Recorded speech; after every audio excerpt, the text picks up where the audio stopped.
Sadashiva Samarambam Shankaracharya Madhyamam Asmadacharya Parantam Vande Guru Paramparam Ishwaro Guratmeti Murti Veda Vipajnane Vyomavad Yaptadehaya Dakshinamurtaye Namaha Sarva Vedanta Siddhanta Gocharam Tamagocharam Govindam Paramanandam Satguru Pranatosh Maham Om Shanti, Shanti, Shanti Om. Sejam bem-vindos então mais uma vez, dando continuidade à Essência da Iluminação, capítulo 12. A gente continua então no item 9, constância e perseverança. É necessário um esforço consistente para alcançar um objetivo declarado para o autoconhecimento. Porque o conhecimento próprio não é conhecimento parcial, como disciplinas mundanas. É absoluto, a essência de todo conhecimento. Certas ações decorrem do meu compromisso com o objetivo e eu deveria realizá-los constantemente. A maioria de nós está totalmente resolvida no início de qualquer esforço, mas rapidamente perdemos o interesse quando somos confrontados com a enormidade da tarefa e aproveitamos algum pretexto para excluir os dharmas necessários. A firmeza, às vezes chamada de devoção, implica uma apreciação aguda do poder de rajas e tamas para distrair e causar preguiça. Entregar-se a eles é gerar uma sensação de culpa, que eventualmente paralisará a mente e levará ao fracasso. Bom, então, essa constância e perseverança aqui tem a ver com aquela estrutura que a gente sempre fala do aprendizado do Vedanta, que é o Shravana, Mandana, Nididhyasana, né? Então, a constância, ela tem que acontecer com uma frequência de preferência maior do que semanalmente, né? Do que nossos encontros aqui, onde vocês expõem esse conhecimento, expõem a mente a esse conhecimento e conseguem identificar esse conhecimento no dia a dia, né? Que é o Manana, viver isso, intensificar essa busca, conseguindo transmitir, né?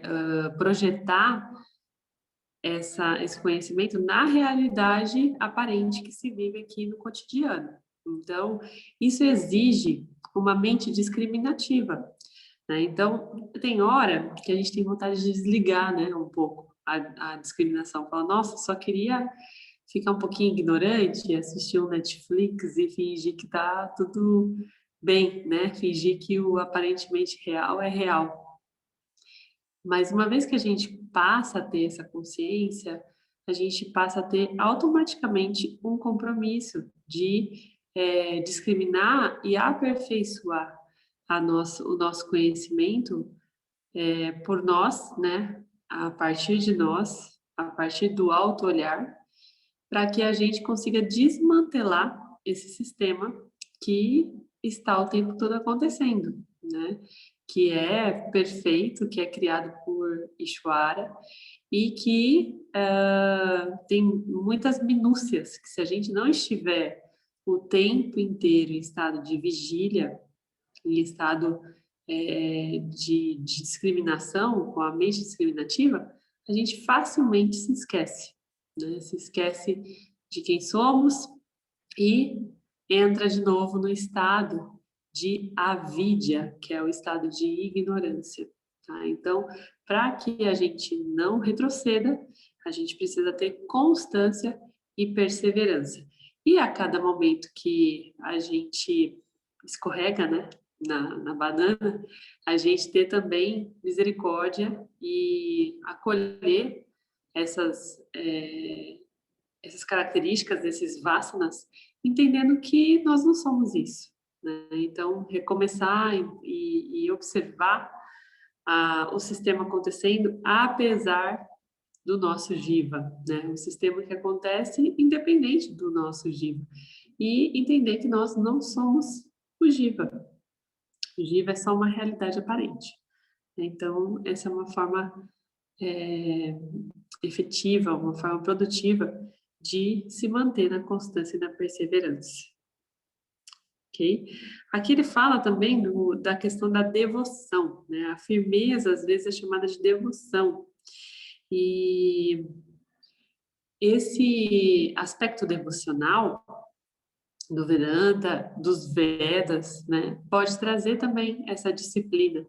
Então, tem pessoas que têm essa tendência mais devocional e que, para continuar nesse processo, né, de compromisso com a mente discriminativa, tem algumas práticas diárias para se manter nessa linha, né? Tem gente que faz uma meditação, tem gente que roda o japamala, entoando mantras. Então, existem várias formas devocionais da gente manter essa chama acesa, né? E dentro do universo vedantino, né? Dentro do universo hindu, ela é uma ótima ferramenta para manter a gente com esse propósito, né? De perseguir aquilo que realmente importa, nossa real natureza, ok? Item 10, dominação da mente. Valorizar uma mente controlada é entender o modo como a mente pensa e ajustá-la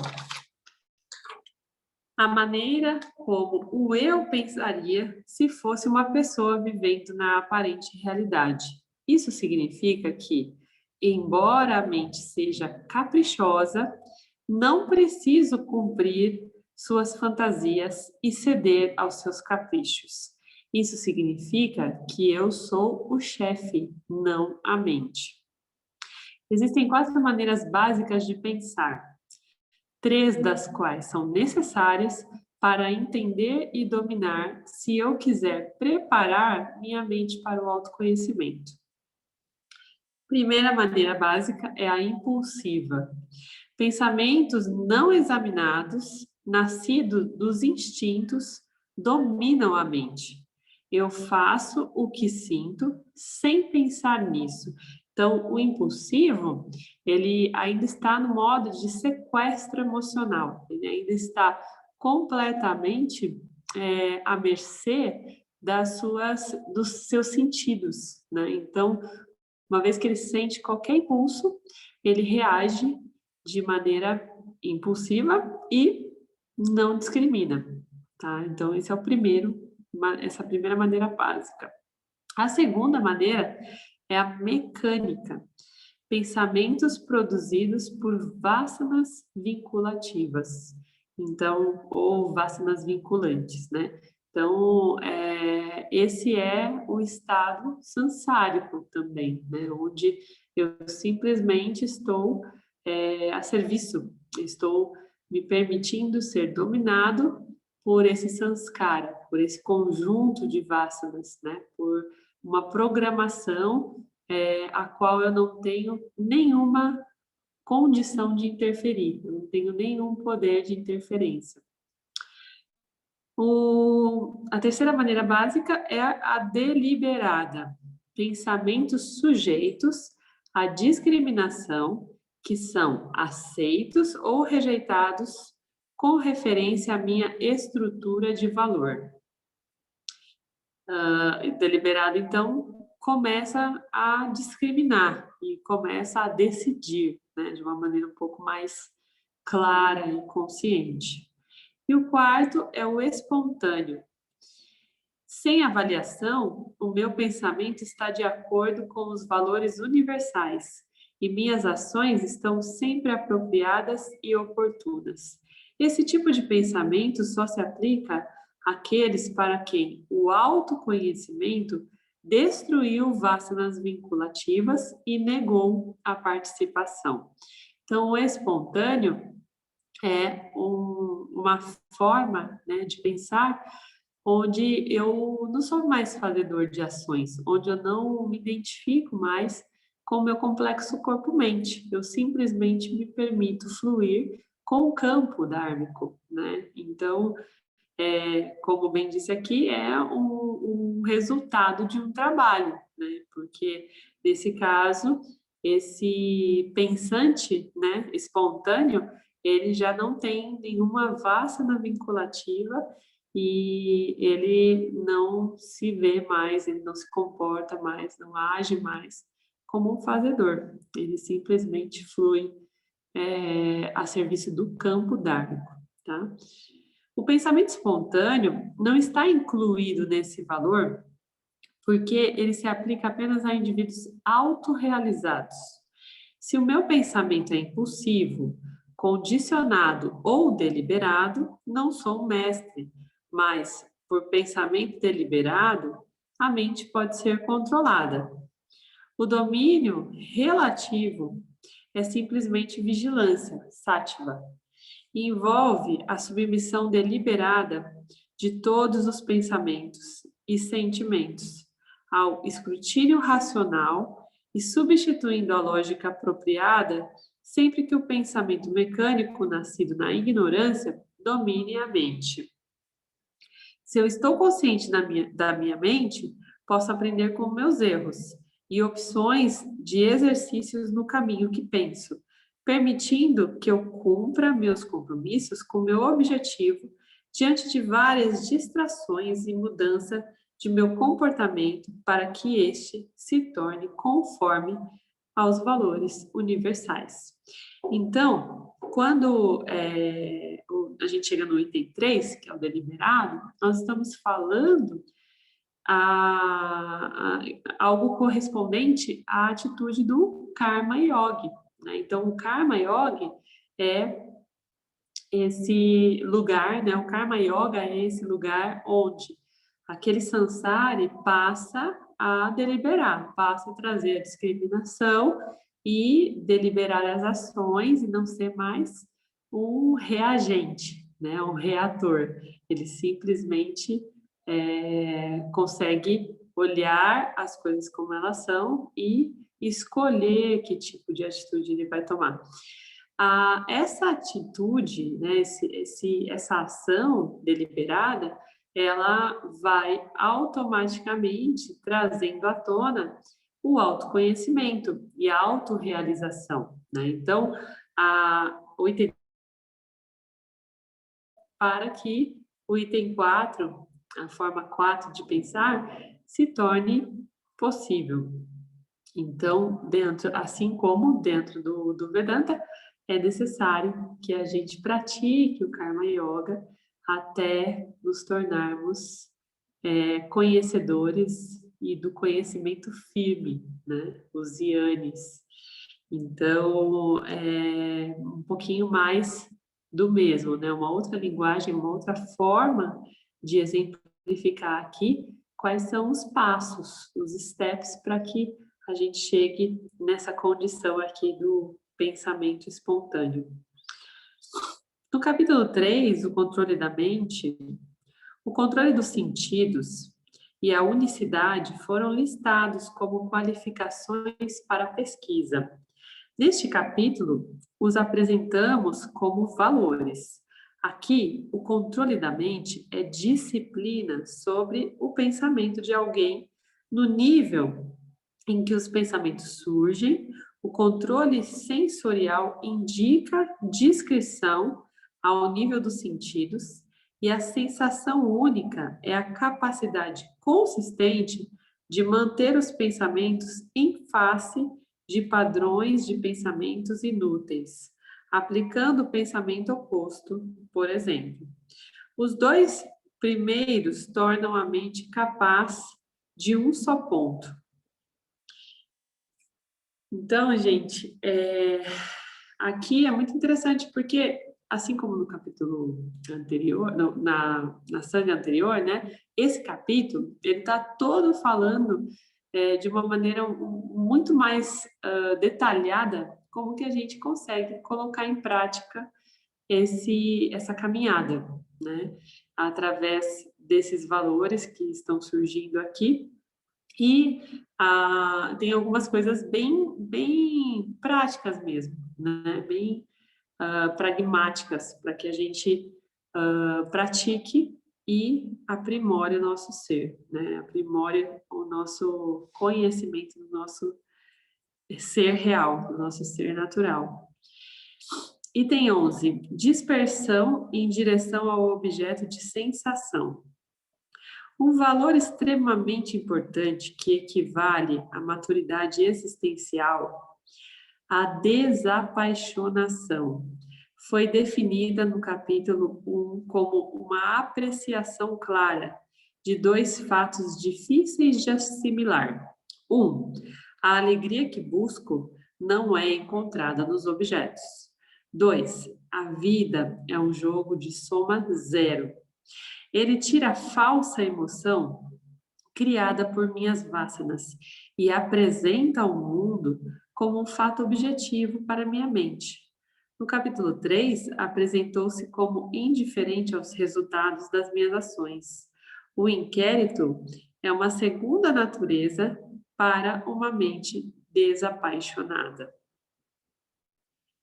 Então, aqui a desapaixonação, ela é um tanto chocante, assim, né, para quem está no estado sansárico, porque nada mais é do que a gente ficar apegado aos desejos, né, aquilo que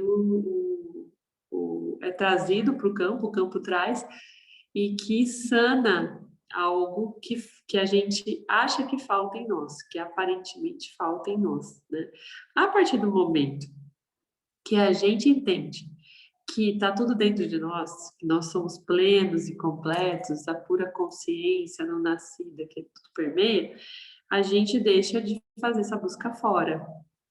E a gente entende que tudo que se apresenta para a nossa vida, no nosso campo, tem seus dois lados, né? Está sujeito a uma dualidade, porque está em mídia, então tudo que está aqui em mídia está condicionado a uma dualidade e logo, portanto, é soma zero, porque sempre tem o lado oposto.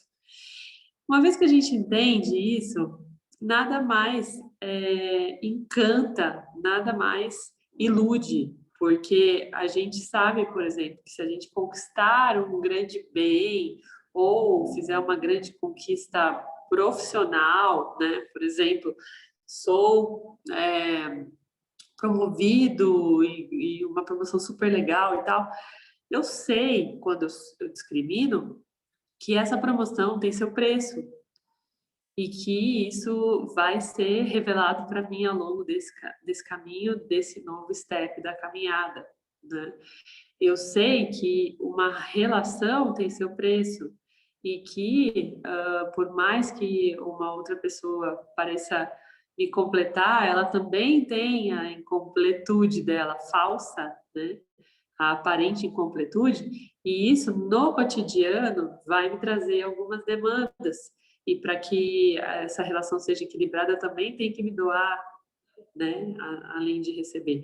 Então, uma vez que a gente começa a ter essa real noção sobre tudo, sobre todos os objetos que aparecem no nosso cenário, a gente desapaixona, porque a gente entende que não vale a pena, né, a se apaixonar, porque é só mais um trabalho de desapaixonar depois, né, uma hora que a gente tem consciência das coisas como elas são.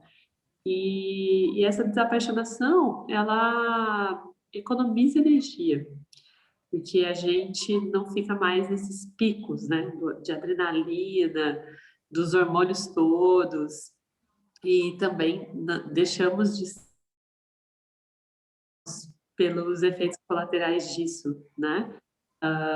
Que reverbera em forma de ansiedade, de frustração, de angústia, de depressão, né? Então, é uma grande vantagem a gente se desapaixonar ao longo do caminho, conforme a gente, de acordo, né, dentro da proporção da nossa busca e do nosso autoconhecimento. E, Posso complementar rapidinho? oh, sim, claro. Vamos lá, Beth. Eu até um pouco do que você disse agora, para mim, desapaixonar nesse contexto não significa a mesma coisa que falta de amor, né? Então, o que eu fico pensando nas minhas atitudes, às vezes, depois de tudo, né? Do que eu venho aprendendo, que a gente deixa, ou eu deixo de sentir uma paixão momentânea por aquilo que eu quero muito, e por não ter apego ao resultado, eu passo a fazer aquilo com muito mais amor. Entende? É um pouco disso que passa pela minha cabeça, sabe? Talvez nem com muito mais amor, mas com o verdadeiro amor, né? Bem Porque puro, né? de fato não espera nada em troca.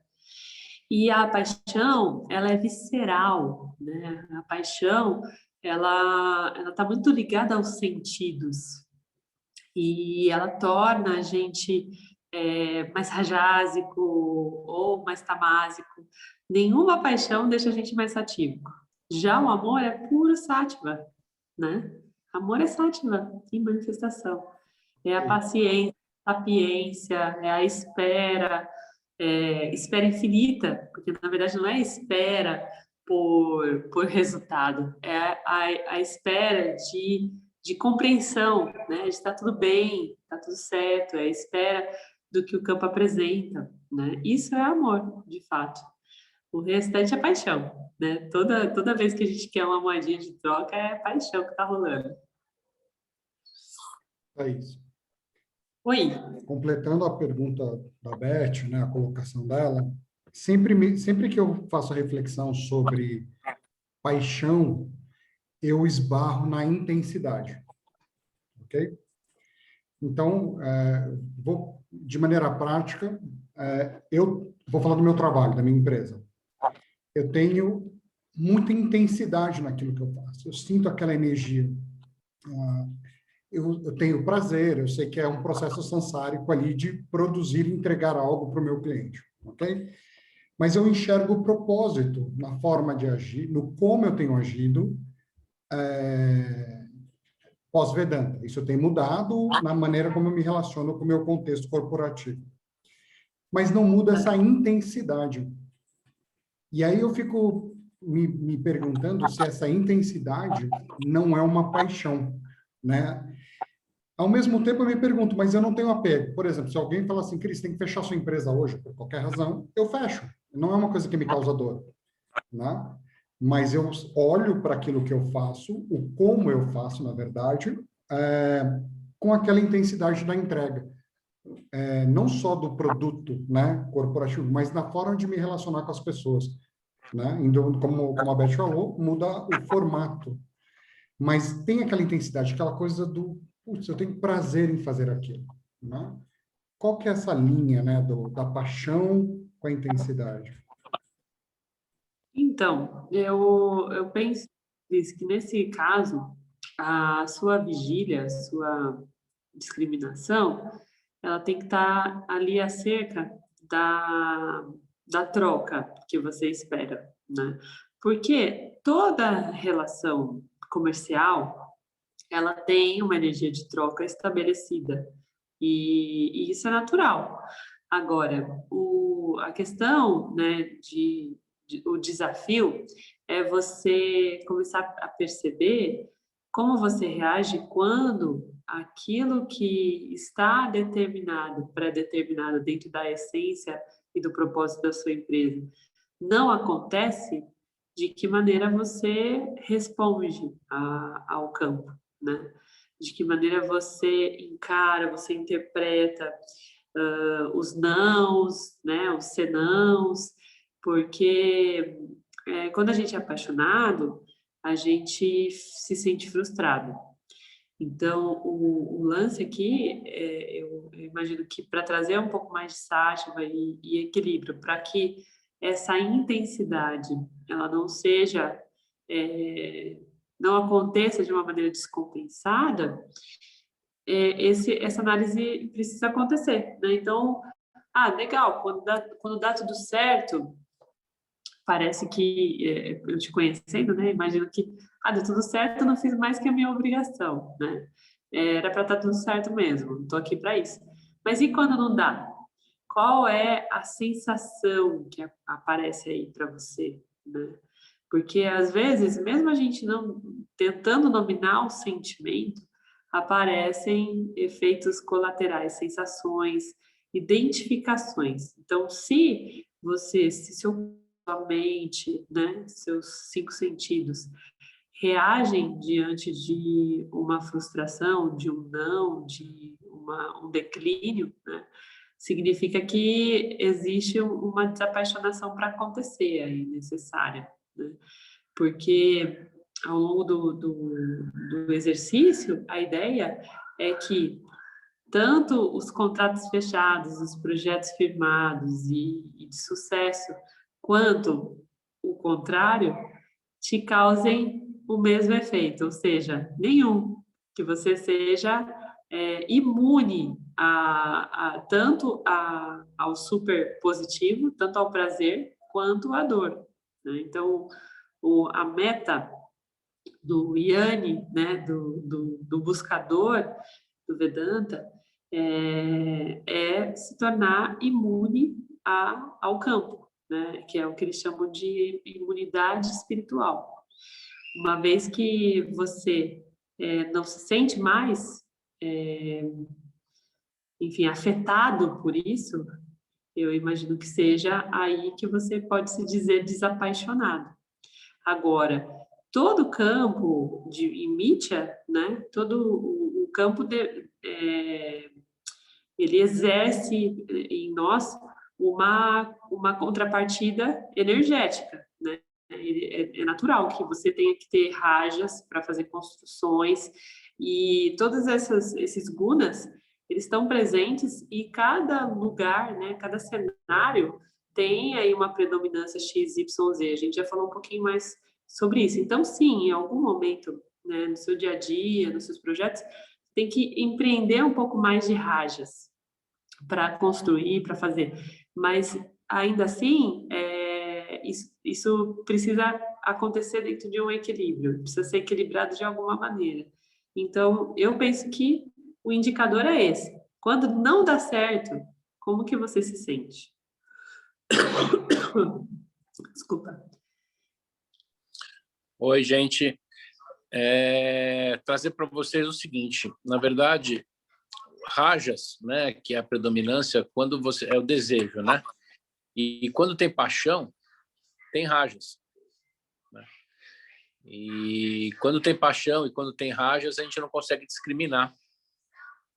Então, tem que ficar atento só nisso, nessa predominância de rajas. Porque se não houver rajas, não tem a paixão.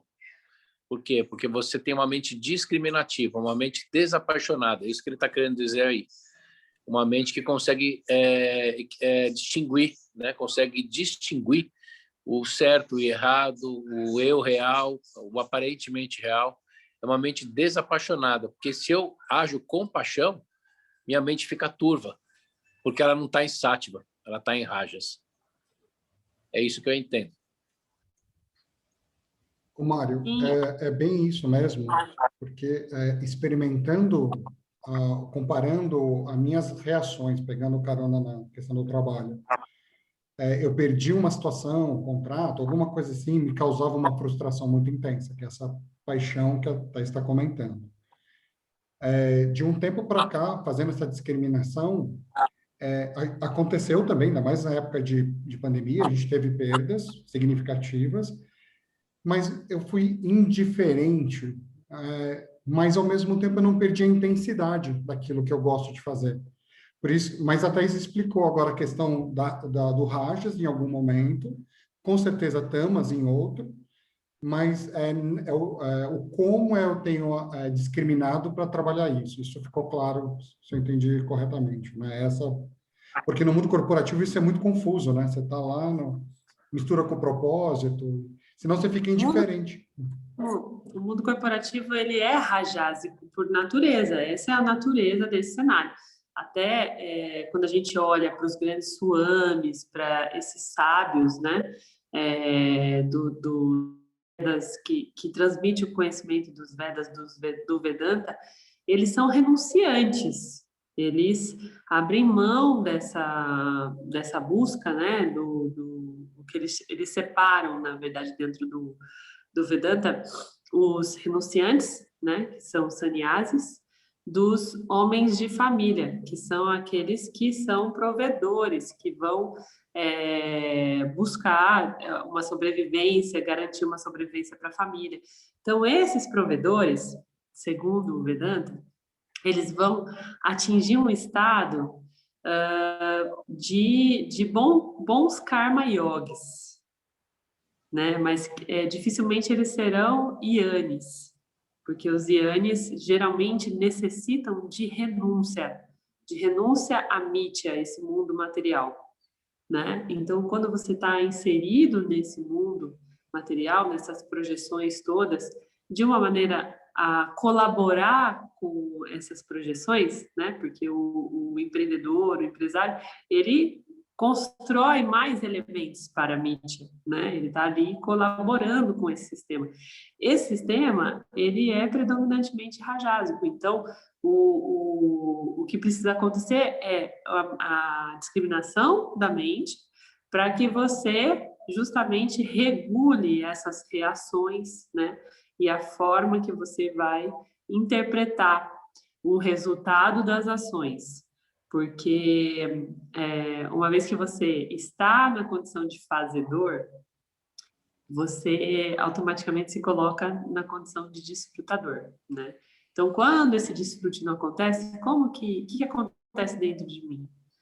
Eu acho que dentro dessa busca para os homens de família, né, homens e mulheres de família que estão submetidos a esse sistema, a discriminação é a chave. Por que eu estou tão empolgado com algo que aconteceu? Ou por que eu estou tão frustrado com algo que não aconteceu? Está errado, né? Esses limites, essas polaridades, elas são nocivas e colocam a gente automaticamente na condição samsárica. Então, é isso. É se perceber, principalmente quando não dá certo. Quando não vem aquele resultado. Posso falar uma coisa rapidinho? Quando o Cris traz a ideia de que antes do Vedanta ele sentia-se apegado pelo resultado, ou com uma frustração, ou com uma paixão, e ainda assim com intensidade, e hoje, pós-Vedanta, ele não tem essa mesma reação, porém ele não deixa de ter intensidade. Eu estava pensando aqui se isso não tem a ver muito mais quando a gente encontra o nosso, acho que é Atma que fala? E aí sim... Hã? Também, pode ser. Achei que alguém tinha falado. Então, e aí o que eu quero dizer é... E aí me remete a uma pergunta. Quando a gente acha o nosso Atma e o nosso... Eu nunca sei como pronunciar essa palavra que eu mandei no chat. Svadharma. Tá, isso. Quando a gente consegue traduzir através dessa nossa natureza real, né, desse processo, a gente pode não se apegar e não ter o sentimento, mas ainda assim estar intenso, porque isso é o que a gente encontrou. Tipo, é um caminho, tá claro. Eu não sei se eu consegui ser um pouco... Sim, a gente pode fazer algo com devoção, com um nível de comprometimento, de dedicação, mas não é uma dedicação mais para você, passa a ser uma dedicação para o campo, sabe? Uma vez que eu sei qual é o meu Swadharma, eu trabalho feliz da vida porque eu me sinto cumprindo com o meu Swadharma. Putz, pode ter alguma coisa mais legal que isso? Né? Eu tô aqui, tô fazendo um negócio acontecer, eu entendi lá, eu peguei, captei, né, a mensagem de Shwara e entendi que é para fazer isso. Então, essa conexão com o meu Swadharma, ela me deixa em estado de graça, né? Um estado de gratidão por sentir que, de fato, eu estou ali encaixada num caminho que eu vim aqui cumprir, né? Que eu vim aqui trilhar. É natural que isso se remeta a uma pseudo-paixão, né? Mas não é uma paixão. é uma intensidade, é uma forma de devoção mesmo, sabe? De gratidão. Então, esse estado de gratidão, ele pode trazer uma potência de realização e mais energia para eu fazer mais aquilo que está dentro, né? Que eu encontrei dentro de mim, como o meu Swadharma. Agora, se isso me nutre, se eu dependo disso para me nutrir e para me abastecer, aí tá errado, né? Tá apaixonado e precisa ser discriminado, entendeu? É isso, a diferença, basicamente. Foi o que eu imaginava. E aí, inclusive, a gente continua falando, a gente falou um pouquinho da renúncia, né? E aí, aqui na página 203, a gente tem o item 12, que é renúncia e austeridade. Seria difícil encontrar um valor mais útil espiritualmente do que a renúncia. A prosperidade da Segunda Guerra Mundial, do pós-guerra, criou sociedades que criaram um modo de vida baseado no consumo. Eu quero o que eu quero, do jeito que eu quero, e eu quero isso agora. Essa atitude, inspirada no vazio espiritual grossista de grandes populações, produziu uma intensidade e um volume de pensamentos perturbadores, sem precedentes na história humana. A solução? Cultivar um valor para a renúncia. O sagrado mantra da renúncia é: menos é mais. Quanto menos objetos grosseiros e sutis desejo e possuo, mais paz eu desfruto. Aqui, o James fala com uma intensidade sobre esse item, né? Eu imagino que, especialmente por ter publicado, né, por ter disseminado esse conhecimento na América do Norte, mais especificamente nos Estados Unidos, né? A gente consegue perceber que os Estados Unidos é um aglomerado consumista maluco, né? Teve até uns anos atrás que eu andei acompanhando um documentário que falava sobre os acumuladores dos Estados Unidos, né? Não sei se vocês já tiveram a oportunidade de ver, de conhecer. Gente, é uma coisa muito impressionante, né? As pessoas conseguem praticamente se matar dentro da própria casa, asfixiado das coisas que acumularam, né? Então, é uma doença real, foi inclusive considerada uma doença, né, nos Estados Unidos e acabou se tornando uma grande ameaça. Por quê? É fruto de um dispositivo, de um Vassana vinculante, que surgiu nesse pós-guerra, trazendo à tona uma das buscas, né, uma das 3 buscas lá que a gente conheceu lá no começo do livro, com muito mais intensidade. Que busca que é essa? Alguém lembra?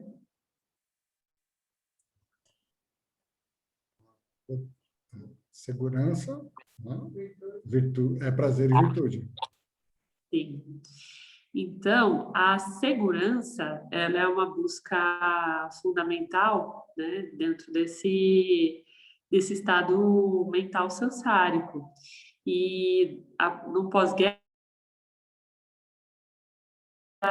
né, sansárica, porque esse Vassana, ele passa a ser uma ideia dentro de um consciente coletivo. E aí, quem tem mais propensão a esse Vassana vai absorver isso com mais intensidade, né? E aí criam-se todas essas distorções e esse mundo maluco de consumo, que é uma coisa avassaladora, né? Os Estados Unidos, eles são realmente, se não forem campeões, estão bem ali, assim, disputando com muito afinco esse lugar, né, de campeão de consumo do mundo. E aí se torna uma tarefa árdua, né? Aqui para o James, por exemplo, disseminar esse conhecimento ali, né? Naquele lugar. Eu imagino, aqui também a gente vê a cada dia, né? Essa instrumentalização do consumo acontecendo a cada segundo aqui, em todos os lugares que a gente entra, tem os patrocínios, né? Os anúncios e tal.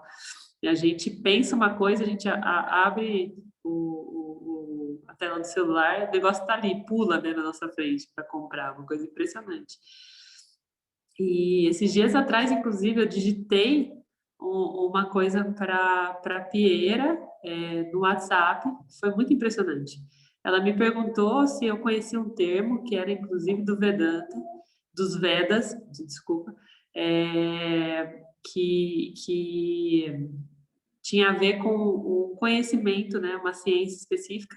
Eu falei, eu conheço, é tal coisa. Aí eu abri o Instagram na sequência, assim, apareceu. Você quer conhecer mais sobre não sei o quê? Sabe? Aquilo que eu tinha acabado de falar com ela. Eu falei, meu Deus do céu, que coisa maluca, né? Nem o WhatsApp, agora é monitorado, tudo que você escreve lá é criptografado e já gera um negócio desse, sabe? Então, é muito impressionante. E quem não está com a mente ativada aí na discriminação, não percebe isso acontecendo. É muito maluco, né? Não percebe. E simplesmente acha que é uma sincronicidade, vai lá e compra o curso e tal. É uma loucura. Então, aqui, o trabalho da renúncia, ele parece algo simplista, né? Mas é muito complexo dentro dessa sociedade que a gente está vivendo. A renúncia acaba sendo um desafio muito, muito grande, né? Porque tá puxado esse nível de consumo que tem acontecido aqui, né? Item 13, ausência do egoísmo. Porque estamos discutindo o tema dos valores, a ausência de egoísmo é a total liberdade do senso de um fazedor localizado que o autoconhecimento oferece. É simplesmente reconhecimento da diferença entre o ego e o eu. O orgulho é pouco mais do que ignorância da relação entre o indivíduo e o mundo. O indivíduo é um ego, um ser consciente, trazido aqui para cumprir seu destino, né? Também chamado de jiva. O egoísmo é uma ideia de si mesmo, puramente uma noção de separação. Nasce da ignorância e é o capital com a qual o eu-ego começa a vida e que espalha literalmente por toda parte. Isso equivale a pouco mais do que a reivindicação sem fundamento de propriedade de vários objetos, talentos e habilidades que pertencem à Ishvara e não ao indivíduo aparente. Para uma compreensão desse valor, consulte a análise do orgulho acima, porque o orgulho e o egoísmo são mais ou menos o mesmo sinônimo. Swami Dayananda apresenta um inquérito interessante, contemplação sobre a qual tornará o absurdo do egoísmo claro. Ele diz: embora eu seja gratificado pelo livre-arbítrio e tenha o poder de escolher minhas ações, não tenho o poder sobre o resultado, que não é mais do que uma possibilidade entre probabilidades. O resultado de qualquer ato é o resultado de muitas circunstâncias, passadas e presentes, conhecidas e desconhecidas, que operam em concerto. Se meu braço forte e habilidoso lança um passe vencedor nos segundos finais de um jogo de futebol, americano nesse caso, uma questão, né, há muitos fatores materiais e circunstantes que se juntam para que a vitória seja considerada uma questão de orgulho pessoal. Eu não sou criador nem do futebol, nem do meu corpo atlético. Muitas experiências contribuíram para o desenvolvimento da habilidade do braço que jogou futebol. Nem eu posso reivindicar crédito pela habilidade do meu colega de equipe que pegou o passe vencedor. Quando o orgulho e o ego são examinados, tornam-se tão tolos que a humildade realmente não pode ser considerada uma virtude. A humildade é simplesmente entender o mundo, inclusive eu, porque eu sou parte do mundo, assim como é. A ausência de egoísmo me permite apreciar todas as oportunidades maravilhosas que o mundo oferece, oportunidades de aprendizado e uma chance de ignorar minha ignorância. Uau! Sobre Dayananda é demais, né, gente? Não tem nem o que falar. E é tão sobre isso, e a gente estava falando também sobre isso no item anterior, né, que o Cris trouxe sobre o trabalho, e que eu estava falando, bom, o máximo que a gente pode fazer, né, quando a Beth falou do Swadharma, é a gente se sentir grato, porque tudo isso é obra de Ishvara, né? É uma bênção a gente saber que a gente está aqui fazendo, sentir, né? Que a gente está aqui fazendo o que a gente veio fazer. Então, isso é só um motivo de manifestação de glória, né? De gratidão, de devoção. A Ishvara, que é o criador de tudo, de todos esses elementos aqui, né? Desse campo. E então, uma vez que eu consigo perceber isso, que é tudo isso, né, que é um grande mecanismo que eu estou inserida aqui na condição de experienciadora, e que tudo que está acontecendo me foi dado por Ishvara, né, me foi proporcionado por Ishvara, eu deixo de achar que eu faço alguma coisa. Eu deixo de achar que eu tenho autoria ou reivindicar a autoria de algo, porque de fato isso é uma grande ilusão. Muito bonita essa explanação, né? Essa forma de ensinar aqui, de deixar claro esse contexto do Swami Dayananda. Um jeito simples de falar algo tão profundo e complexo, né? Pois parece tão difícil, né, de compreender e está tudo aqui. Bom, item 14, apreciação do tempo. Os objetos em que eu dependo para a minha felicidade são, obviamente, sujeitos ao tempo. Para fazer o samsara trabalhar para mim, eu preciso ser voluntariamente ignorante desse fato óbvio. A ignorância impede o inquérito, porque me mantém ligado aos objetos. Esse valor é pouco mais do que olhar para a desvantagem do próprio processo da própria vida. O nascimento é maravilhoso, talvez, mas deixa de ser tão maravilhoso quando você considera a morte.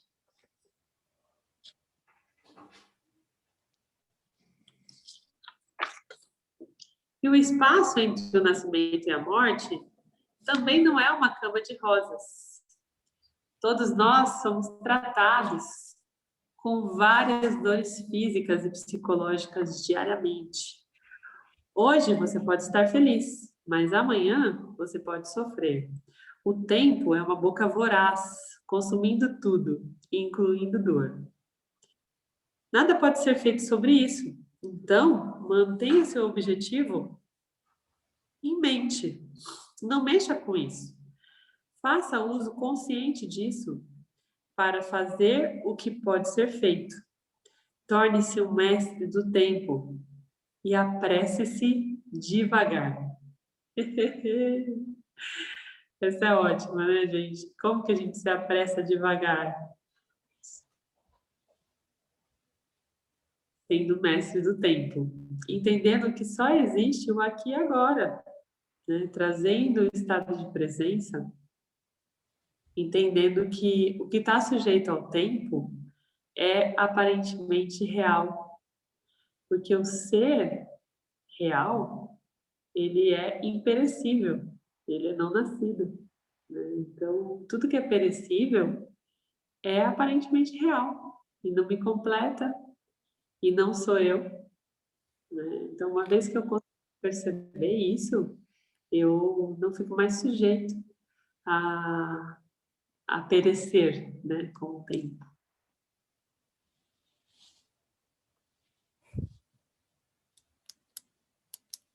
Alguém quer trazer alguma coisa, gente? Parece que tem alguém com o áudio aberto. Era eu, me desculpe.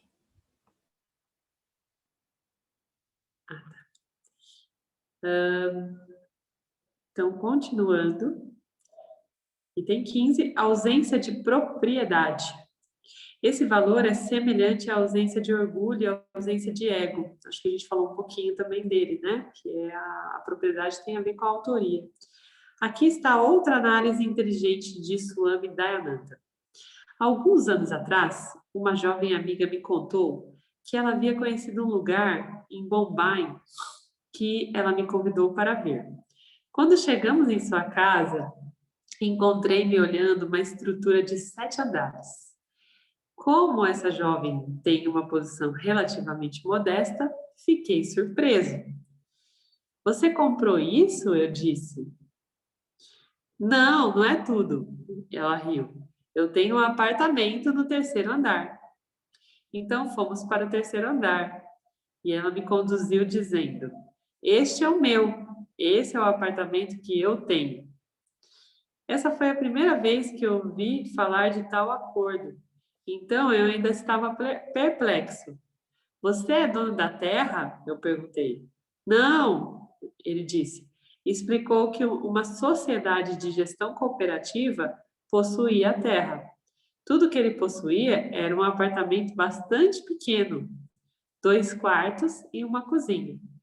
Então eu perguntei: você é dono do chão? Não, meu andar é o teto do andar de baixo. Você possui o teto?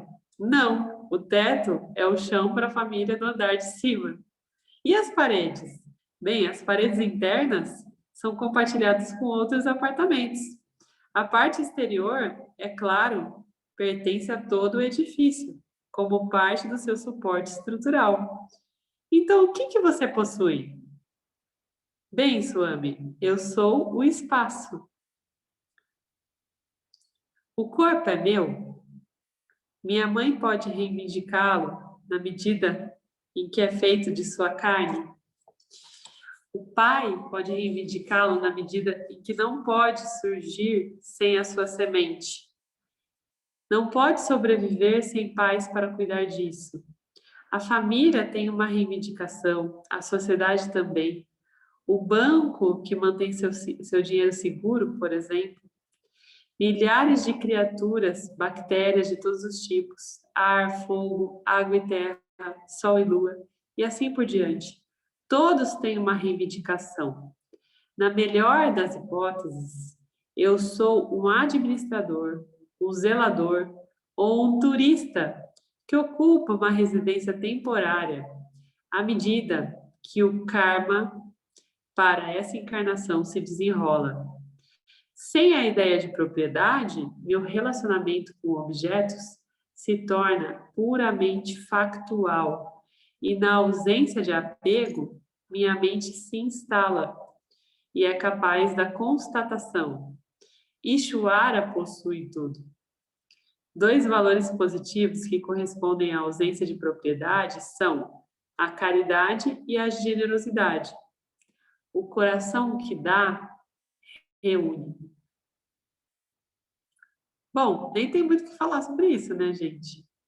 Porque tá tudo aqui, né? Que é nosso, pelo amor de Deus? Que propriedade é essa que a gente acha que a gente tem, né? Item 16. Alguém quer falar sobre isso?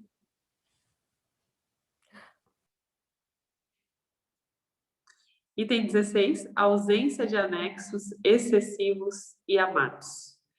Estou aqui para agregar valor à criação. Olha, gente, isso é uma frase que a gente pode colocar na cabeceira, né? No espelho de manhã. Estou aqui para agregar valor à criação.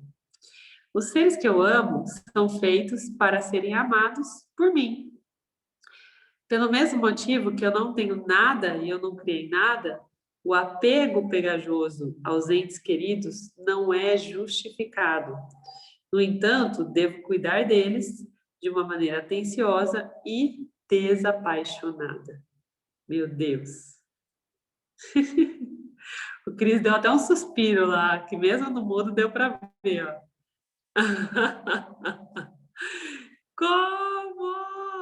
Na verdade, faz muito sentido, né? Quando a gente olha para a relação de filhos, é um convite, a gente já até conversou sobre isso em outras oportunidades, de como olhar para eles, né? Como cuidar deles e permitir que eles escolham, tropecem, e você é só um instrumento neste processo, e não um agente transformador. E eu passei muito tempo com esse barulho. Como que a gente é capaz de enxergar os filhos como um complexo, assim como nós? Meu Deus, mas até eles. É uma coisa muito interessante. É um exercício tanto, um exercício muito valioso esse. E olha, eu pelo menos tenho tentado, né? Tenho praticado isso aqui no dia a dia e as relações se transformam.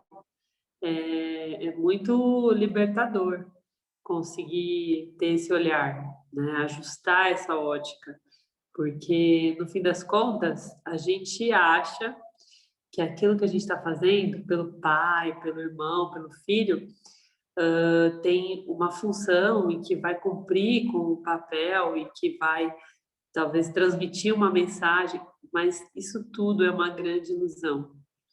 A mensagem vai chegar para o pai, para a mãe, para o filho, para o irmão, de acordo com as vacinas que eles têm, com a forma que eles são capazes de perceber o mundo e as coisas do mundo. E não tem nada a ver com a gente. E não tem absolutamente nenhuma correlação, nenhuma conexão. Então, a gente não tem nada com isso. Por mais que a gente tente proteger, poupar, motivar, elevar, enfim, não tem efeito. Eu costumo dizer, Thaís, que meus filhos, a relação com eles tem sido um exercício prático, uma prova dos 9, o quanto que eu entendo o Vedanta, né? E tem transformado, sim, a minha forma de olhar para eles, bem dentro do que você trouxe, reprogramar minha mente, porque você cresce com essa seu cuidado, né? Você é responsável pelo futuro deles, por tudo que vai acontecer. Enfim, mas recentemente algumas situações que eu tenho passado com eles e eu tenho olhado sobre com essa ótica de desapego, sem renunciar. E eu me olho na terceira pessoa e falo, nossa, Cris, você está enlouquecendo mesmo, né? Você não está... você está deixando tudo fluir. Que bom que você está enlouquecendo, quebrando a programação. Então, a todo instante, variando de situação para situação que eles estão passando, as dores deles, entender que não são as minhas dores, e que é parte do processo dele. Então, isso é um exercício de confiança no processo, né? É incrível. Nos desafia. Então, somos todos filhos de Ishvara, né? E nada é nosso. Não tem filho, não tem pai, isso é tudo só aparentemente real. Mas é um exercício, realmente, tem que acordar. Posso complementar? Sim. Isso que o Cris trouxe me está há um bom tempo realmente na minha cabeça, porque eu percebo, pelo menos na minha vivência, que quanto mais íntimo é o meu círculo, mais atenção eu tenho que dar ao processo e muitas vezes mais escorregões eu dou. Então é muito mais, eu consigo estar muito mais automática no bom sentido, né, com os valores do Vedanta, com pessoas que eu vejo com menos frequência e tenho menos intimidade do que enfim, aqui em casa, por exemplo. Várias vezes a minha discriminação, a minha atenção, ela vem segundos depois. Putz, eu não devia ter feito isso. Mas ainda assim eu faço. Eu não sei se é assim com muitos. E um outro ponto, quando o Chris trouxe, que ele fala, né, que agora ele consegue, talvez até conversar melhor, enfim. Tem um tempo atrás, estava estudando sobre neurociência, e um dos professores disse exatamente isso. E ele trouxe na realidade, que ele diz também, da dualidade e tal, ele fala que quando a gente gosta muito de alguém, o ideal é a gente falar assim, ó, se eu fosse você, se fosse eu tomaria esse tipo de atitude porque isso me faria feliz. Ao invés da gente falar, se eu fosse você, eu faria tal coisa. Porque ainda assim a gente tem que saber viver nessa dualidade, né? Como é que a gente consegue ter boas ações e, inclusive, reeducar ou ajudar as pessoas a abrirem os seus olhos nesse mundo que às vezes ela não enxerga, não teve contato com o Vedanta, então não sabe dessa negociação. Então, como é que a gente consegue também traduzir isso no dia a dia de alguém que nunca falou sobre isso? Então, ele diz nesse ponto, que você nunca conseguirá ser o outro, então você tem que falar sobre você o tempo inteiro. Era isso.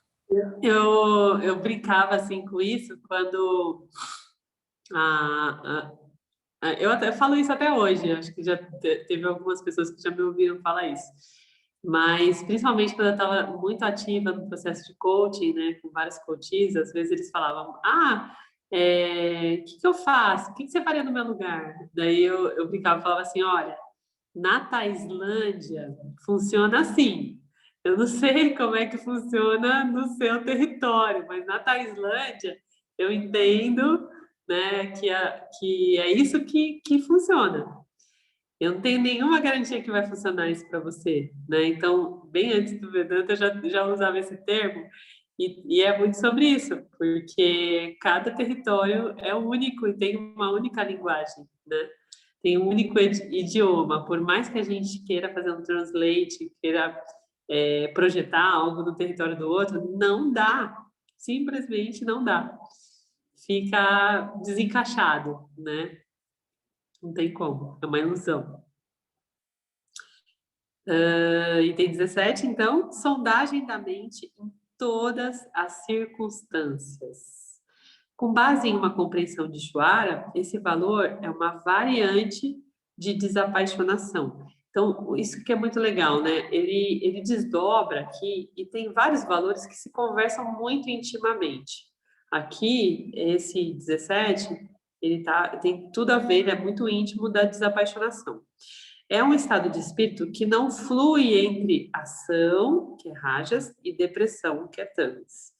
Para alcançar esse estado de espírito, eu preciso retirar minhas projeções dos objetos, geralmente pessoas, inclusive eu, e visualizá-las de forma factual. Uma vez que os sentimentos subjetivos são reduzidos ao fato, a mente assume uma posição que torna mais fácil apreciar a visão do Vedanta. É verdade que o Vedanta revela fatos como sendo mithya, realidades aparentes, mas para entender o que significa mithya e me libertar, é necessário remover a subjetividade. Gente, isso é muito real. A gente, quando enxerga fatos, o que a gente enxerga? Neutralidade. Fatos são neutros. A partir do momento que eu coloco qualquer tipo de interpretação, eu estou projetando, julgando, projetando os meus vasanas. Então, por exemplo, vou dar um exemplo bem claro. Assim. Eu chego para o Mário e falo assim, bom, eu estava no supermercado e uma mãe violentou o filho na frente de todo mundo porque ele fez uma baderna ou porque ele fez uma pirraça. Isso é um fato. Uma mãe violentou um filho na frente das pessoas, né? Violentou o filho em público porque ele fez uma pirraça. Só que daí a Thaís é mãe e aí ela acha isso um absurdo. E aí ela vem e coloca o tom. Você não vai acreditar. O que aconteceu? Uma mãe maluca violentou o filho, ela teve coragem de fazer isso na frente das pessoas. O que eu estou fazendo, gente? Não é mais um fato aqui. Aqui é uma projeção da Thaís e das vacinas da Thaís. Entendeu? Então, essa sondagem da mente em todas as circunstâncias é sobre isso. Como que eu transmito uma mensagem para alguém? Como que eu interpreto uma mensagem? Um fato. Fatos são fatos.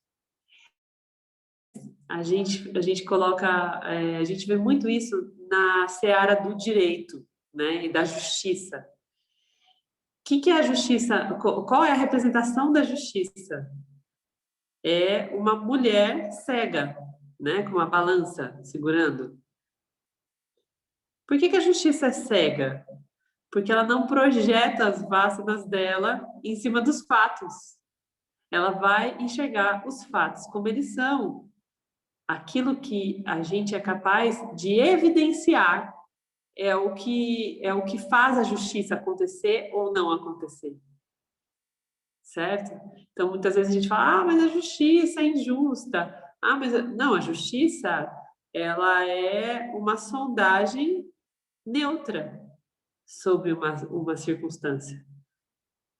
Ela não projeta, né? Então, ela consegue apenas entender, interpretar fatos. Que a gente consiga, então, trazendo esse exemplo, né? Que a gente consiga fazer a mesma coisa. Colocar uma venda para os nossos vacilos para evitar essa projeção. Imagina que dentro de nós, dentro da nossa mente, tem um projetorzinho e que sai pelos nossos olhos, pela nossa boca, essas projeções o tempo todo, né? Como feixes de luz que projetam ilusões. Como o retroprojetor na parede. É isso que a gente faz. Então, uma vez que a gente sonda a mente, a gente ajusta o tom de um fato, né? De trazer uma notícia, de comunicação, a gente ajusta tudo, porque os fatos são esses. Agora, o que eu penso, o que eu interpreto, o que eu julgo, isso tudo é uma grande ilusão, e só está roubando a minha energia, né? Se eu estou me dedicando a interpretar, a julgar, a projetar em cima de um fato, eu estou deixando de me dedicar a mim mesma, a minha real natureza, a minha discriminação, né? Então, tem coisas que não vale a pena. A fofoca morre aí, né, gente? Não acontece nunca mais. Como é que tem lugar para fofoca num lugar desse, né? Numa busca dessa? Morre na praia, não tem mais lugar.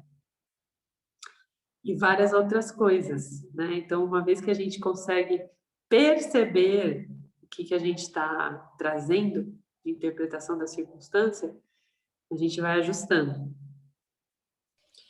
Posso fazer um complemento? Eu ando com uma dificuldade, eu não sei, e aí, aqui, uma dificuldade exatamente nesse momento de como falar ou o que falar sem trazer o julgamento. Então, tá me parecendo lá atrás, no início do Vedanta, quando eu não queria desejar nada, agora eu não quero falar nada também.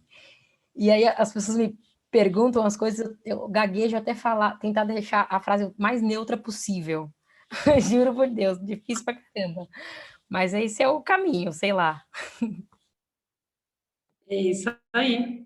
É mais neutro possível, porque se você dá o seu tom, você já está distorcendo. E você está sendo adármico, porque você está achando que você tem direito de julgar o fato. E não, o fato ele é neutro, né? Ele existe e, enfim, se ele é dármico, se ele não é dármico, fica na conta de cada um, né? A gente já tem a nossa continha para cuidar. E é uma bobagem a gente querer fazer contabilidade da conta alheia, né? Da conta dármica alheia. É uma grande perda de tempo. Item 18, devoção para Deus. Nós nos referimos à consciência como Ishvara e não Deus, consciência pura, na discussão de valores. Por quê? Os valores são apenas um problema para alguém que não sabe o que é. Então, a devoção mencionada aqui não é um conhecimento rápido, é uma compreensão de que o bem algiva em assumir, na medida em que produz a firmeza de mente mencionada no último valor. É o Karma Yoga, uma atitude de aceitação agradecida, provocada por Ishvara como doador dos resultados das ações. Como inquérito, liberta a mente das projeções e o faz em consonância com a realidade objetiva, possibilitando a assimilação dos ensinamentos. Então, se for resumir a condição do Karma Yoga, né? O Karma Yoga é aquele que conseguiu emergir da subjetividade para a objetividade. O Karma Yoga não se envolve mais em questões subjetivas. Ele não se deixa mais levar e iludir por subjetividades. Ele olha as coisas como elas são, né? Através dessa discriminação, entendendo que tudo é obra de Ishvara. Aqui nesse mundo manifesto, aparentemente real. Item 19, amor da solidão. O amor à solidão é um valor obviamente valioso na medida em que não se pode perguntar quando a mente está conectada e cercada por outras mentes ocupadas. O amor à solidão não é um escapismo, porque a necessidade de escapar indica uma incapacidade de enfrentar a si mesmo. Uma atividade que deixa você se sentir incompleta quando você pode fazê-la tornou-se uma fuga. O amor à solidão é uma mente que gosta de ser consigo mesmo e é um ambiente perfeito para o autoinquérito. Agora, nesse momento de pandemia, isso foi meio que compulsório, né? Teve muita gente que detestou ficar na solidão, ficar consigo mesmo, se olhar. A gente viu, né, uma série de pessoas aí surtando por terem que estar nesse lugar do autoinquérito, do autoolhar. Porque esses mecanismos que existem aqui em mídia, eles são muito sedutores e muito escapistas, né? O que a gente mais tem, um dos mercados que mais cresce, por exemplo, hoje, é o mercado do entretenimento, né? O que é o entretenimento? É fuga. A gente quer, a qualquer preço, sair daqui de dentro, a gente quer extroverter nossa mente, né? Então, isso é uma realidade. E uma vez que a gente se coloca nessa posição introvertida, esse é um processo que para muita gente é brusco, é um processo violento, né? Muito intenso, que demanda muita energia, mas no fim das contas, o buscador, o vedantino, é aquele que curte ficar consigo mesmo, que se dá essa oportunidade porque entende que isso é tão necessário quanto se alimentar, né? Quanto as funções fisiológicas, que esse é um lugar de autoolhar, né? A solidão. É a hora que a gente realmente não tem mais, não tem com quem se distrair, com o que se distrair. Então, quem não gosta da solidão, para quem não gosta, né? É um exercício que vale muito a pena. Se colocar nesse lugar. Item 20, ausência de companhia. Um valor complementar ao amor da solidão. Um lugar tranquilo em si não é intrinsecamente bom, nem a companhia dos outros é ruim. O medo das pessoas e da companhia não são valores saudáveis. O valor apresentado aqui é um valor para uma mente feliz e não escapante que goza de sua própria empresa. Então, A ausência de companhia, gente, tem a ver com a gente entender que a ausência da companhia é tão natural quanto a companhia. Porque também se a gente busca só isso, né? Se a gente evita a companhia, a gente vai estar sendo escapista tanto quanto. Porque o que é a companhia? É um objeto, né? O outro é um objeto que vem e me mostra também coisas sobre mim mesmo. Se o meu inquérito é adequado, né? Se eu estou ajustado com o meu inquérito do auto-olhar, do autoconhecimento, da autorrealização, o outro também é um instrumento para isso. Né? Então, quando eu evito as relações, eu também estou sendo escapista. Eu tenho que gostar da solidão, como eu tenho que gostar das relações e entender que são todos elementos para minha autodiscriminação, né? Para o meu autoinquérito. Item 21, prática constante de autoconhecimento. Em cada momento de vigília, tendo em mente que tudo o que realmente quero na vida é a liberdade de saber que a ignorância da realidade obstrui minha experiência de liberdade, é o valor aqui indicado.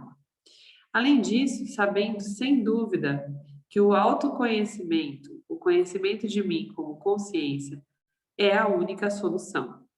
Este valor foi discutido no capítulo sobre qualificações, como um ardente desejo de libertação. Quando esse valor é assimilado, o valor seguinte e final é fácil de. Então, prática constante de autoconhecimento também pode ser traduzida como desejo ardente de libertação, porque uma coisa é sinônimo da outra. Né? Se eu desejo libertação, eu preciso me conhecer, preciso fazer prática constante de autoconhecimento.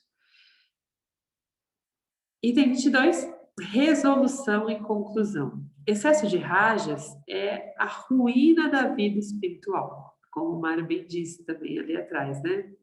Enquanto indivíduos tamásicos encontram dificuldades para iniciar projetos, indivíduo com predominância de rajas acham que é difícil não começar projetos e concluir os projetos. A menos que você siga uma resolução, sua mente se tornará cada vez mais perturbada à medida que as vasanas não cumpridas se acumulam. Portanto, é necessário ter um valor forte para completar ações.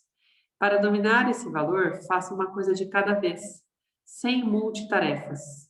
Somente quando um determinado projeto é concluído, eu toco o próximo. Além do Karma Yoga, é necessário investigar a fonte das minhas muitas necessidades e uma infinidade de atividades.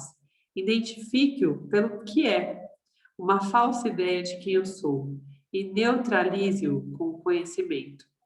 Estou completo e completo. Nada que eu faça mudará quem eu sou. E uma vez que eu estou comprometido com a libertação e compreendo o valor do inquérito, devo manter minha prática até eu ser livre.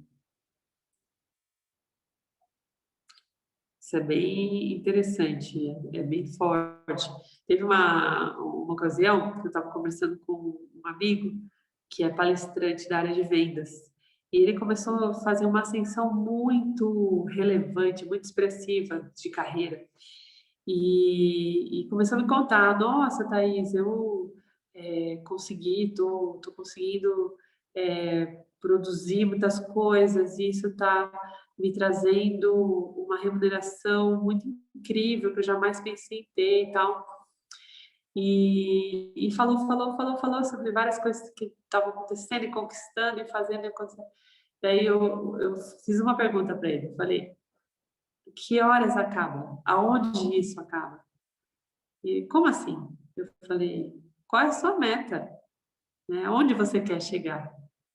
E ele falou, aonde eu puder, ao infinito e além. Daí eu falei, cuidado com isso, porque isso vai te colocar sempre num lugar de insatisfação e de busca eterna. E você tem outras coisas para olhar e para conquistar, né? Isso foi antes do Vedanta.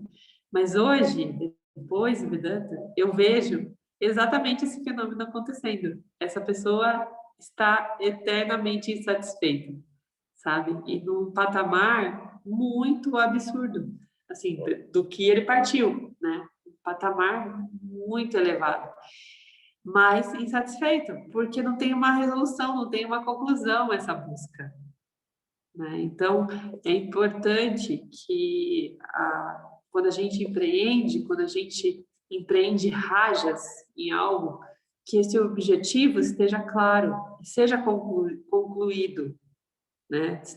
Que a conclusão possa ser medida e percebida, para que a gente cesse esse processo de empreender rajas. Caso contrário, a gente fica refém dos rajas, né? A gente fica o tempo todo tendo que empreender rajas. E tudo tem seu momento.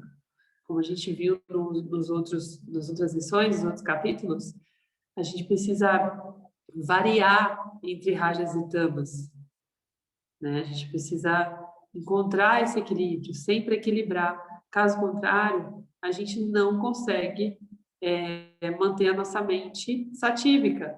A gente não consegue esse lugar, né, de ajuste e de ponto de equilíbrio.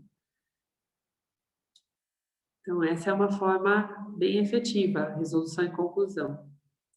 E o último item desse capítulo, item 23, precaução, deliberação e restrição.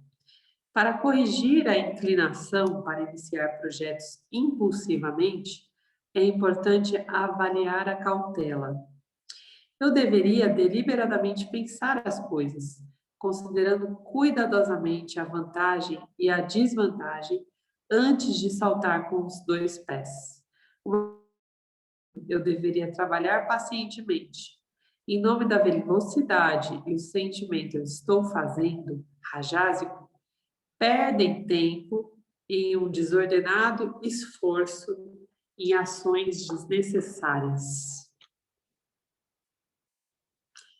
Hoje, o Mário falou, estava lendo uma outra escritura, né?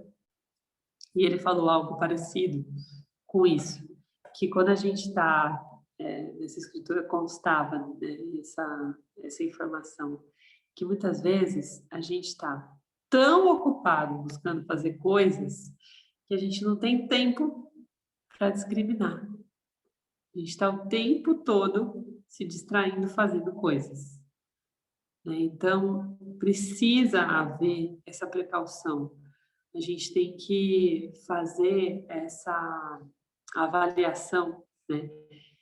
Identificar esse jogo de soma zero acontecendo o tempo todo e entender quais são os limites, deliberar e restringir. Caso contrário, a gente não encontra um lugar de discriminação. A gente não encontra o lugar do auto-olhar. E a gente fica refém a essa refação das coisas, né? Então, a gente precisa tomar muito cuidado com isso, porque isso pode se tornar facilmente uma fuga, um escapismo também, em forma bem disfarçada, né? Empacotada de um jeito bem bonitinho, assim, de construtor, de realizador. Então, olhar para o que a gente realmente está fazendo. Isso permeia todas as nossas ações, né? O que está de fato sendo produtivo? Onde é que eu estou me escondendo, né? Quais são os pontos aí de fuga que estão acontecendo?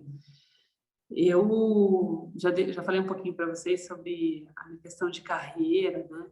E dentro da minha carreira corporativa, no mundo corporativo, eu cansei de ver pessoas em altos escalões, assim, sentando em cadeiras altas, né?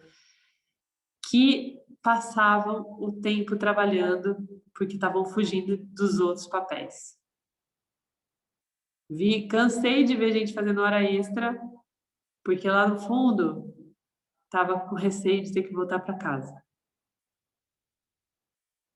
Ou com preguiça de voltar para casa. Ou sem motivação de voltar para casa.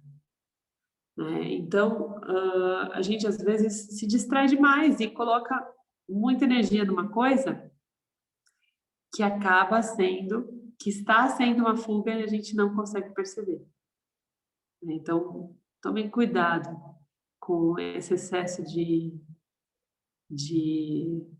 fazedor, né? Com o fazedor em excesso, porque é uma grande pegadinha. A mente satívica, ela demanda o lugar do ócio também, da contemplação, o lugar da interiorização, aquele momento, aquela dedicação. E tudo isso demanda disciplina, demanda desejo ardente. Alguém quer trazer alguma coisa sobre isso, gente? Thaís, você conhece bem a minha carreira, né? E é bem isso mesmo. Este capítulo ele traz essa conclusão daquilo que é a gente fugir da gente mesmo e a gente está tão anestesiado que a gente nem percebe isso. Eu trabalhava 20 horas, 22 horas por dia para fugir da Paty. Né? Mas é assim, a gente nem sabe exatamente, porque como a gente não, eu naquela época não tinha esse auto-olhar, eu olhava só para o resultado, eu preciso entregar algumas coisas, sem me aprofundar. Então a gente começa a perceber que a vida é muito rasa, olhando hoje com a ação que eu executava naquela época, muito rasa, né? E eu sempre tive muita dificuldade em fazer essa separação do ócio, por causa desse excesso de produção, né, de ser produtivo, de entregar, o que era classificar o ócio com tamas, né? Aquela coisa, mas... Porque como eu não conseguia nunca perceber a diferença nunca trabalhei isso, hoje eu tenho muito, é uma das coisas que eu mais luto, né? Eu tenho me permitido, por exemplo, essas semanas, onde teve uma queda de entregas, aí eu tenho algumas, por causa de volume mesmo, de serviço, né? de atividades, aí eu fico, mais nada, Cris. Então, eu tenho trabalhado exatamente essa luta de não misturar o ócio com tamas. Eu começo a discriminar essa diferença e é muito sensível a diferença da outra. Então, e no fim, o ócio também é tamas. O lance é que a gente classifica tamas como sendo algo ruim. Entende? Então, o que acontece é que esse meio de produção, essa sociedade da produtividade, que a gente foi criado, nascido, enfim, e condicionado, coloca tamas como algo sem valor, né? Ou improdutivo, e porque é improdutivo, é nocivo. Porque a gente vive aqui para produzir a todo tempo. Então, ócio é tama, sim. Só que tamas também é necessário. Então, dentro de um limite, os 3 gunas, eles estarão sempre presentes. E todos eles, os 3, têm seu valor.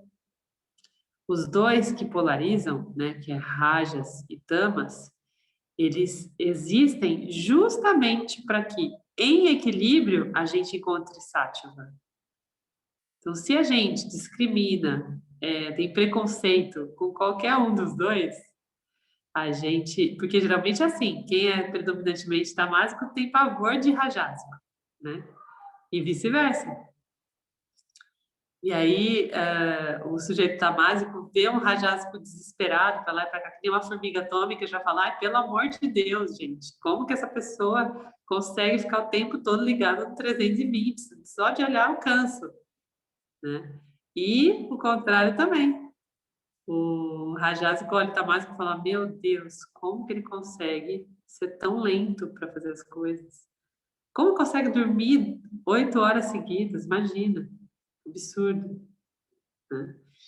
Então, Rajas e Tamas, de algum modo, também são representantes da dualidade.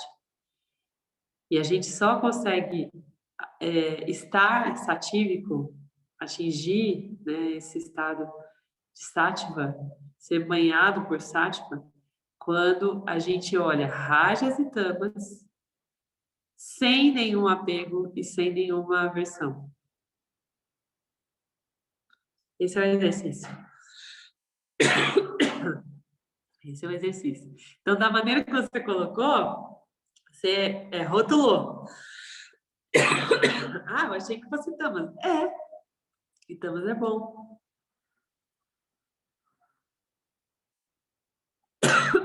E eu querendo fugir de Tamas. É a questão de achar o equilíbrio mesmo, faz muito sentido. Achar senão não deixa de ser uma paixão também, né? Não deixa de ser algo que tá além do limite, né? Causando apego, causando aversão. É isso. Paixão por Rajas. Um copo d'água? Toma água, Thaís, tá ficando vermelha. Nada. Eu tô tossindo pra caramba esses dias. Vou pegar uma aguinha, só um minutinho.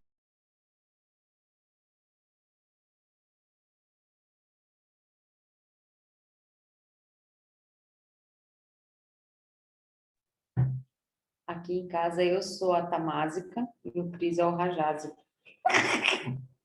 Por isso que a nossa união dá o satívico. É bom que assim equilibra, um puxa o outro por meio, né? Nossa, pelo amor de Deus. Mas também quando eu tô rajásica, o Cris nem fica em casa. Aí é quando ele fica às 20 horas no serviço. É para isso que tem as relações, né? Justamente para temperar. Geralmente é assim.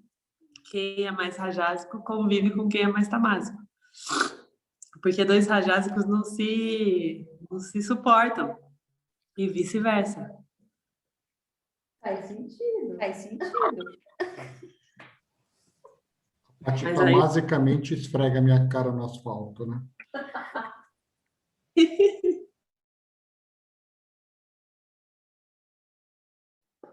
Essa é a solução.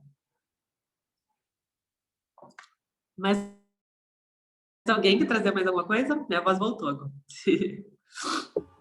Eu não queria dizer que eu entendi perfeitamente o que o Cris falou, porque quando a gente é predominantemente rajásico, a gente só cai em tamas pela exaustão absoluta, assim. Então, Isso. aí a gente nem se permite, assim, aquela preguiça, sei lá, de um domingo à tarde, porque a gente fica achando que é um tempo que se passa inutilmente, que você poderia estar realizando alguma coisa, né? Então, Sim. assim, é um vício e é uma paranoia, uma doença tão grande que você nunca se permite descansar. Então, você só cai em tamas quando você está completamente exausto. E aí a gente olha o tamas como uma coisa ruim, né? E eu acho que o grande desafio é exatamente enxergar os dois pontos, algum ponto no meio dos dois que é, enfim, alguma coisa próxima ao equilíbrio, né? Exatamente. Que o rajásico tem isso como desafio maior, né? Isso. Aconteceu isso com o Mário também. Quando ele me conheceu, eu sou mais tamásica. Sempre fui mais tamásica. Né? E gostava de ficar no meu cantinho, olhando para o teto, sabe? Contemplando, pensando e tal. E aí o Mário é super rajásico. Era, né? Acho que agora tá bem menos. Aí, ele começou a dormir. E ele falava assim, nossa, eu comecei a dormir durante o dia. Eu falei, mas é a coisa mais normal, né? Não, não é normal, não. Ele relutava. Muito interessante isso, né? Pegando, eu era muito mais a Jéssica do que sou hoje. Eu tinha a seguinte frase era, dormir é perda de tempo. Eu não gostava. Era a minha frase, era o meu mantra. Hoje, depois do Vedanta, indo para umas linhas mais indianas assim, onde um dos pilares é dormir ao sono, falei, caramba, acho que eu perdi tempo acordada, né? Mas tá, e vai melhorando muito a sua relação quando você coloca, né, quando você olha para o sono com mais qualidade. Eu falava que dormir para quê dormir tanto? Dormir, eu vou morrer, eu vou dormir para caramba, então deixa. Hoje, nossa senhora, como é bom. Val, eu dormia há alguns anos atrás 1 hora por noite. De segunda a segunda, 1 hora e meia por noite. Ô, Cris, isso daí não é considerado dormir, tá? Você não dormia. Claro que não. Cansava o corpo para não morrer, basicamente. E quando ele não dormia, o corpo desligava e forçava, tipo, negou, só um pouquinho. Bom, pessoal, conseguimos terminar o capítulo 12. Olha que coisa boa. Então, aqui a gente tem 23 pontos para se lembrar. É ponto pra caramba, hein? Esse capítulo merece ser revisitado e botado em prática no dia a dia. Então, deixo para vocês esse convite de fazer pelo menos uma listinha corrida para lembrar dos itens, né? Do 1 ao 23, para ficar mais fácil, tá? Façam isso para usar de âncora aí no dia a dia. Escutando a voz da mama, né? Hã? Escutando o áudio da mama da sua mãe, né? É, isso. Escutem de novo. Vamos botar esse capítulo 12 aí para jogo, para a gente conseguir aprimorar. E aguarde aí que já está preparado o capítulo 13. Já tá? Já fiz o áudio, já vou mandar, hein? Aê! Aí sim. Gratidão. Então, capítulo 13, que é o penúltimo capítulo do livro, né? E é lindo, né? Eu vou rebobinar a fita e começar tudo de novo. Também. Eu ia falar isso, Cris. Breve, estaremos. Vamos lá, manifestando nossa gratidão.